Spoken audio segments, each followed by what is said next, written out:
and it's a fabulous triple-digit day here in Las Vegas. It is. Welcome to summer. Yep, but it's nice and cool where we're at. So it's cold in here, yeah, because when you're having hot flashes, you have to have a nice cold house. Yep. How are you today? I'm good. All right. We have a lot to talk about. We do. Yeah, we do. First, I want to start with something on a lighter note before I get into the heavier note. Okay. And do you know who invented the typewriter?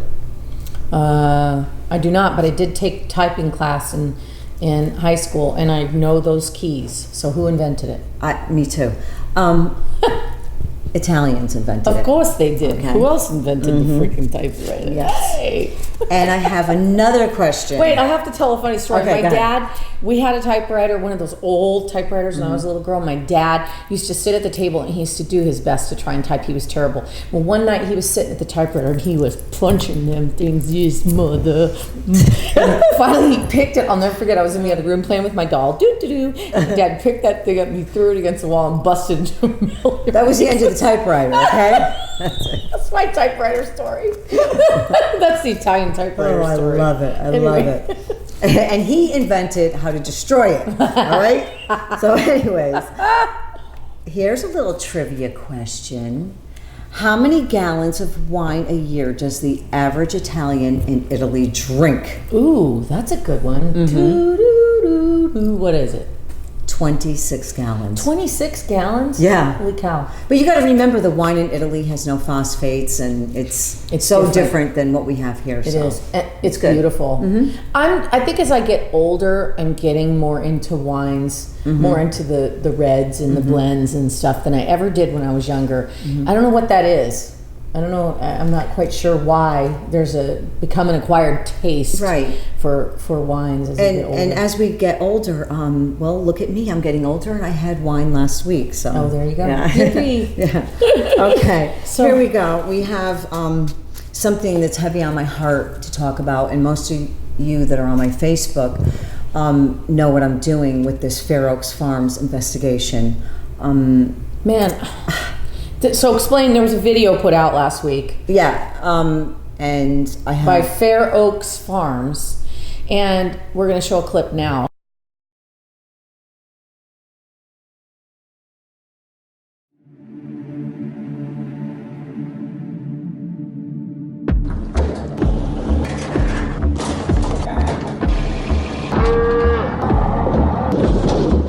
In our 10 years of being undercover, we have never seen such consistent, constant abuse to a newborn baby animal.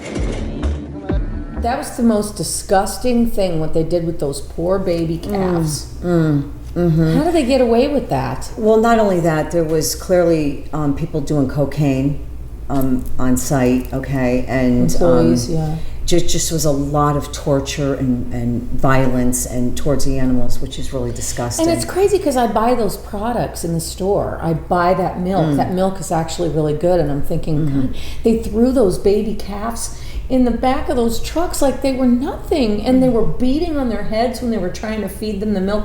That's just disgusting. And the mamas were crying out. They lost their voices because the mothers were crying out for their babies. It was it's just sick.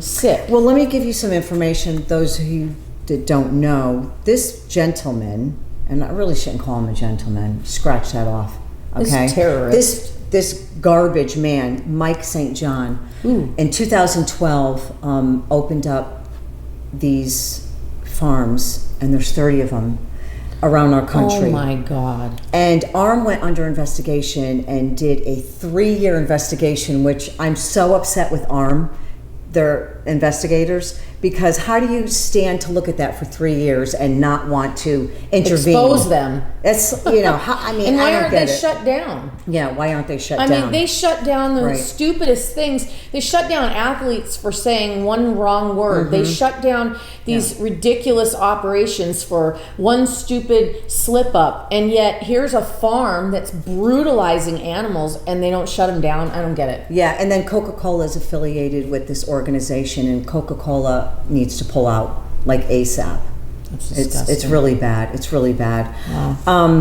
we have to sign the petitions, people. I can't do this by myself. So many of my friends on Facebook are helping me, and I appreciate all of you. Alicia Perone, thank you. I told you I would give you a shout out. I love you. You are just amazing. And all my other friends that are helping me do this. Sign the petition, write the letters, make the phone calls, and let's get these people out of business. Yeah, it's disgusting. Legally. It's People disgusting. have gone to jail for far much less than things. what these men Oh have my done God, to how these are they animals. getting away with this? That's what I don't understand. It's just ludicrous. It makes And me I sick. posted a Grady video from my heart. I have hundreds of people viewing it and people sharing it. And we're going to put a little bit of that into this episode because we want to bring you guys into our episode because we really are all animal activists and animal lovers. And this is near and dear to our heart. And we're going to do whatever we can to make this guy, pay for what he did. Well, and also too, not to promote our show, but if No. you do go to our YouTube channel, when you subscribe, it's absolutely free. You're not going to get charged anything. I think a lot of people get afraid that they're going to get bothered with emails and text messages and things, and that's not the way it goes down. When you subscribe, you're just saying that you like what we're doing, and so we just encourage you, if this episode touches your heart, we encourage you to please subscribe to our YouTube channel. With that many likes on your Facebook, we would appreciate it if you would join our, That is true. our cause, because we're going to be bringing a lot of these situations to the forefront and making sure that people are aware of what's happening in the world today. So. And I want to make it very clear that I am no longer affiliated with PETA. I once was, no longer. Okay.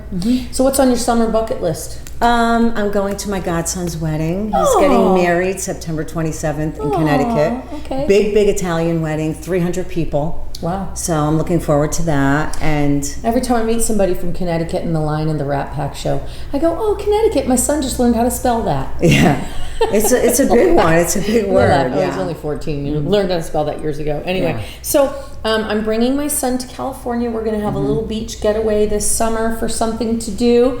I really love the beach, and one day I hope to be on the coast of Italy in the summers. That's my bucket list. But for my momentary summer bucket list, we'll definitely be in Laguna, sitting out on the beach, watching the sun go down. Just that one night I get to spend there. So this weekend's Father's Day. Yep. And I'm not a father. Have you noticed? Just saying. I had my dad over last Sunday, and we had a nice gathering. We had a bunch of family over, and my dad did something really cool. He brought this 60-year-old movie projector, and he brought all these movie images of when we were babies. And when we first moved to Vegas in '69, I'm telling you, Francesca, there was some footage of Las Vegas, of the Strip, that is unseen. Right, I can The imagine. La Concha, the Riviera, the Stardust, going down Fremont Street with the guy that said, "Howdy, partner," that they shut off. yeah, He used to say that. I remember I was 3 years old. We were driving. You could drive down Fremont Street then. And they shut him up. He used to say, "Howdy, partner. Howdy, partner. Somebody shut me up." No, somebody has it in their backyard. Yeah. Somebody. No, it's actually the stole Neon it. Boneyard. It's Oh, in the Neon okay. Boneyard. Oh, okay. Sorry. But he used to drive people absolutely insane, which is why I think they scurried into the casinos to gamble, because they needed to get some earpluggage and go in and gamble. Anyway, so we have an excellent guest on our show today. Yeah, we do. I can't wait for you to meet him. His name is Darren Motamedy. He's not Italian, but he's going to tell us what he likes about Italian food when we come back. We'll be right back. Nieve Melandra Boutique is your one-stop shop for the hottest looks from casual to the red carpet. We have stunning and affordable gowns, and we will help you put your own complete look together with a variety of accessories, including shoes. We have the trendiest and most appropriate look for your Vegas vacation or your night out on the town. You can shop online at melandraboutique.com or visit us at our location in Summerlin, Buffalo, and Alta. The address is 450 South Buffalo Drive.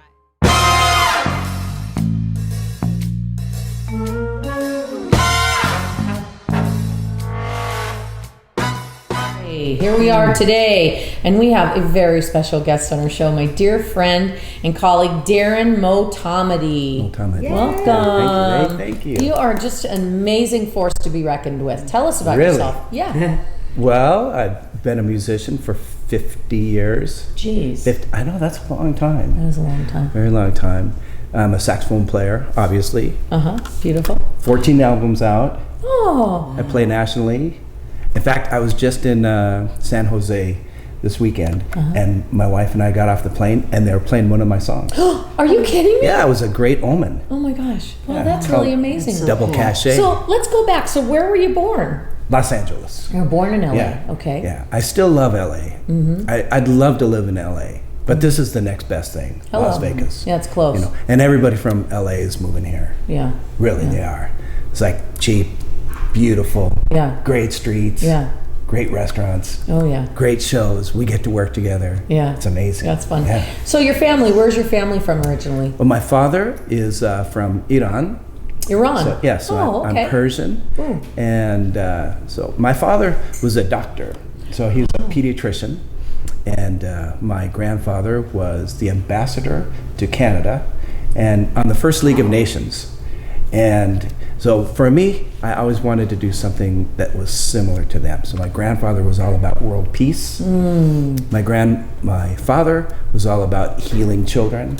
And so I kind of like to do music to make people happy and, you know, evoke peace, stability, have people really realize that we're all one people. Yeah. It doesn't matter, you know, you're Italian, you know, I'm Iranian. And your mother too was Iranian? My mother actually was an American. Oh. So German, Irish, French. And she was a nurse. He was a doctor. Oh, okay. They played doctor and nurse. And voila. Oh, wow. And this is what Here I am. happened. This is what And happened. Francesca thinks you should do your DNA because she thinks you might be Sicilian. Yeah. Look at that tan. Look at the tan. That's fabulous. I go out for like 1 minute and I get tan. I do too. I get dark too. It's fast. Yeah. It's like, Yeah. boom, I'm there. So But I'm a little jealous because he's so much darker than me. let's see. Terrible. See? Okay. Oh my gosh, All you right, guys well, are killing me. Me, I'm still Probably 'cause I the play- light-skinned family I here. play soul music all I'm the the- time. Oh my gosh. So do you have a website? Yeah, it's myname.com. So DarrenMotamedy.com. And so tell us about some of the places that you've played in the last 50 years. Take us back to when you were a young boy. How did you get inspired? Well, in just like every amazing smooth jazz saxophone player, like I play all sorts of jazz. I play bebop and smooth jazz, and my whole thing is about being versatile. So you want to be able to do as many things as you can, and that all comes from being super proficient on your instrument. So when you were a child, that's how did you get interested? Well, I lived in Taiwan for 3 years. So my family had moved to Taiwan because of the Vietnam War, and they were ferrying troops back and forth from Vietnam to Taiwan. So I saw two kids playing. One played the clarinet and one played the trumpet, and everybody just thought they were amazing, and they were horrible. But back then we went, oh my God! And so for me, I saw that, and I was really a rambunctious. I was a problem child for sure. I was a horrible child. I broke bus windows. I used to throw. Oh, he's Italian. My mom saw me like running like a mile away when we lived in Taiwan, running with 5 Chinese boys running after me because I was throwing rocks at them. I just didn't know. I was a problem.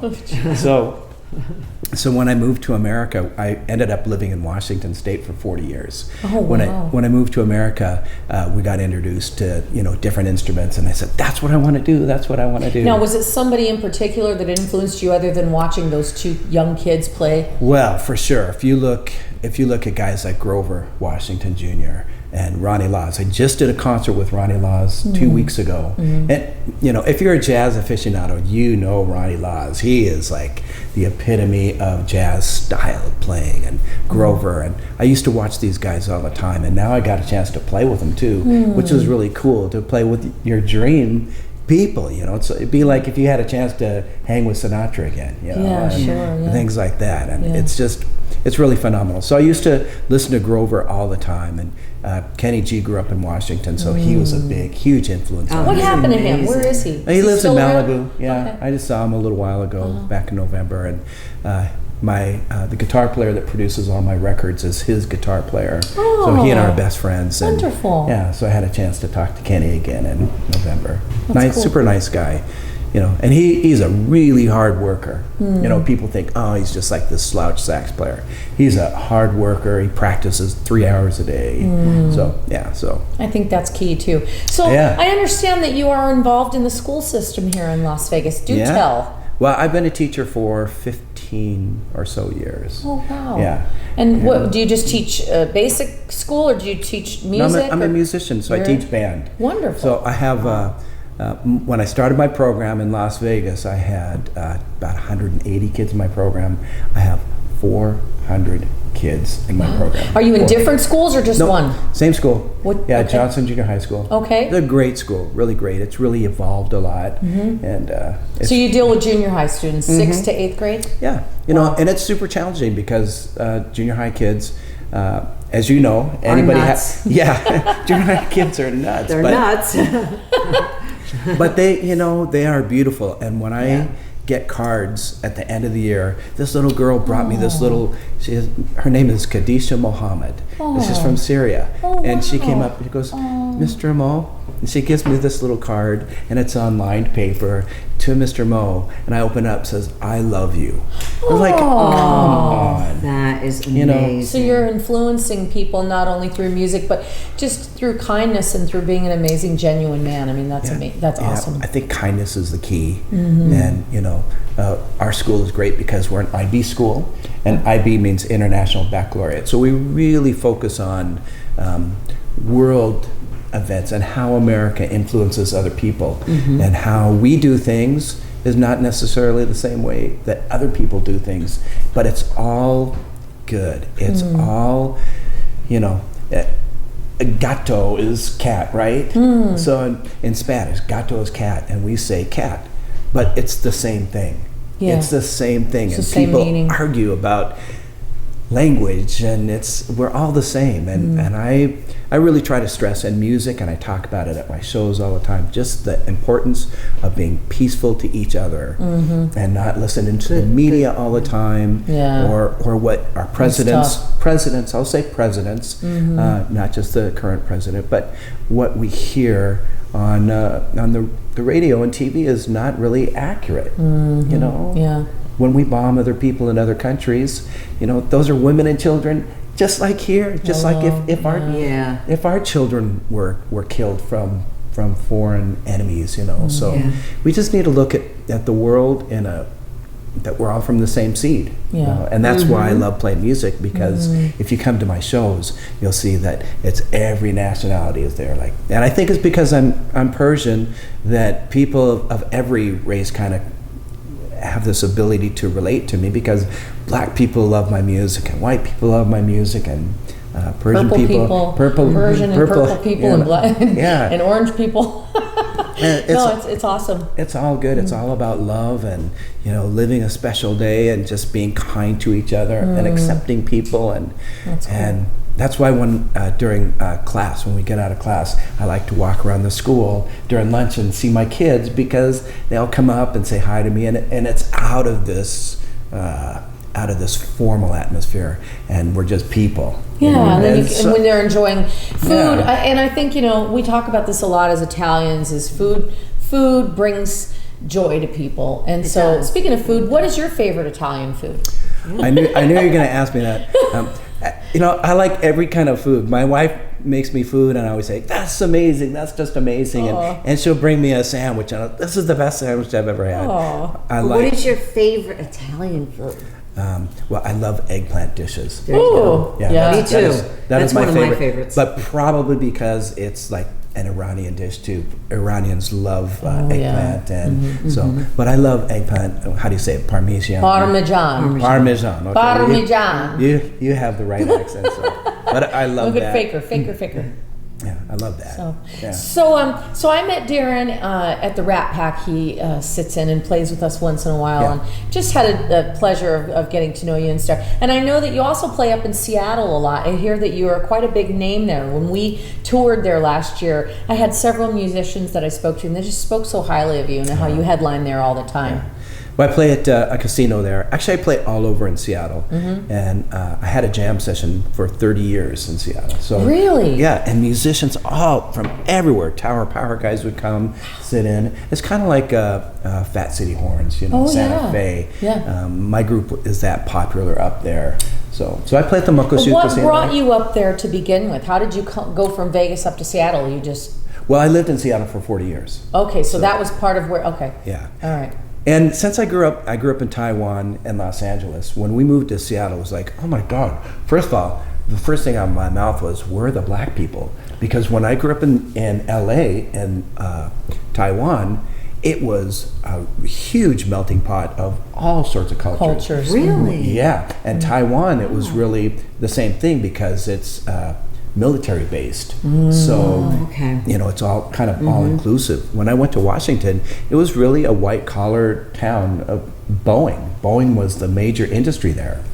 So, moving to Seattle was a huge culture shock for me. And I always wanted to move to someplace warm. So, like 12 years ago, my wife and I came and we stayed at the Venetian Hotel. And it was during Halloween. She said, "Oh, I would love to stay here." She's Norwegian. "Oh, I would love to be here all the time. It's so wonderful in Las Vegas. When can we move here?" And we went back home and we listed our house. You did. Yeah. Oh, And wow. so- and you didn't come here and knew you had work or employment, right? Well, no, actually I did, because that would have been, it was during the recession. Okay. So that would have been a huge mistake. So I spent 2 years trying to find a job here, and I got a job in the school district. Oh, okay. So that's Wow. how you ended up in the school Yeah. district. So I was teacher of the year in amazing. Washington, in Oh. the state of Washington. I was the number one teacher of the year there. And you can find, it's a Golden Apple Award winner, and that's on YouTube too. So. That's awesome. But That's awesome. yeah, and I moved here for that reason, for teaching, and I wanted to get into the industry of music. Well, there is a lot of live music that's still flourishing here. Not like other cities like Right. New York or Seattle. I think Seattle's a huge mecca It is. for live It is, music. yeah. But I think that we have managed to evolve and keep some of these lounges and some shows here in Vegas with live instruments. And I mean, that used to be the mecca. Vegas used to be the did. mecca for live It was. music. And it's kind of sad. You know, I spoke with a family member the other day that said even if you brought back Elvis, you would probably have trouble filling the butts in the seats. It wouldn't matter, would it? Well, I think the reason, Right? well, probably, you know, I think the reason the Rat Pack show is so successful is because there's live musicians. Yeah. It's not a DJ. It's not like one guy. It's like there's 4 horn players. There's 3. There's a pianist. There's a bass player, a drummer. It's like it's real, and what you get is what you get, and it's different every night. Yeah. You never go to the Rat Pack show And see the same. No, it's always different. There's always little quirky things that happen. Yeah. And- Yeah, well, the and I love- interactive with the Yeah. audience Fun is show. what's I so love fun. it. You know, You're right. It's not the same show every night, Right. and the musicians are not the same every night either. I mean, that's probably one of the most subbed out shows in Las Vegas, because we could have an entire group of subs out there that are, you know, maybe there's a drummer we've never even met before, or Right. that's the cool thing about live musicians and chart readers and people that you just hand them a chart and bam, bam, bam, they can step in and play the show. That's the beauty of live music. you That know? is a hard show, though. Is You it? know, I remember the first time I played it, I was just like glued to the page because there's so many transitions, and you Wow. just don't know what's going to happen next. You might be able to see what's on the page, but until people start playing, you never really know. So for people to think, "Oh, I can play that," it is a hard show. It is a challenging show. Ask trombone players; they know.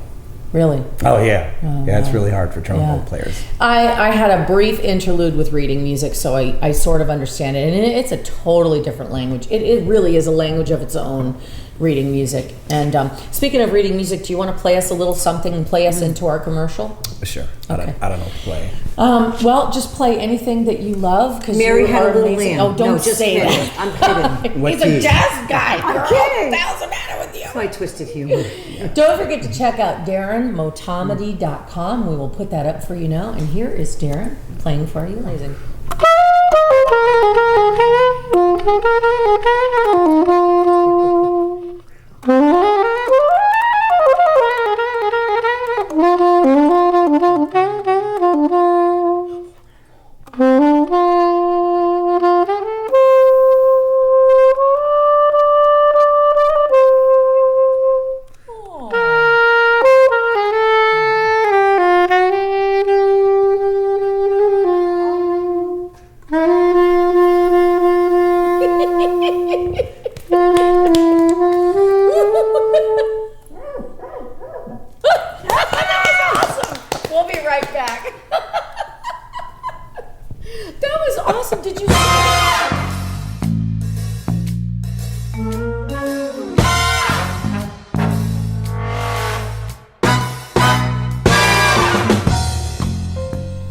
Welcome back. Well, what a fabulous show we had. We did. Yet Had a great again. show. And Well, I want to stress to please sign that petition against Fair Oaks and do whatever it takes.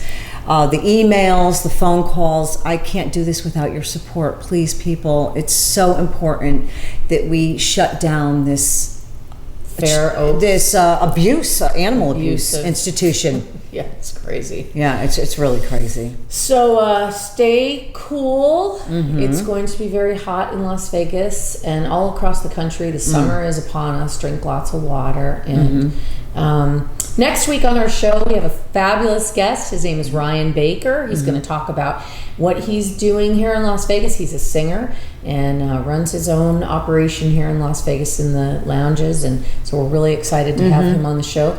And happy Father's Day to all you fathers out there. And happy Mother's Day to all you mothers. Hey, you said a line over there. There you go. There you go. Well, we hope you have a wonderful rest of your week. And thank you so much again for watching us here at Ragazza Italiana.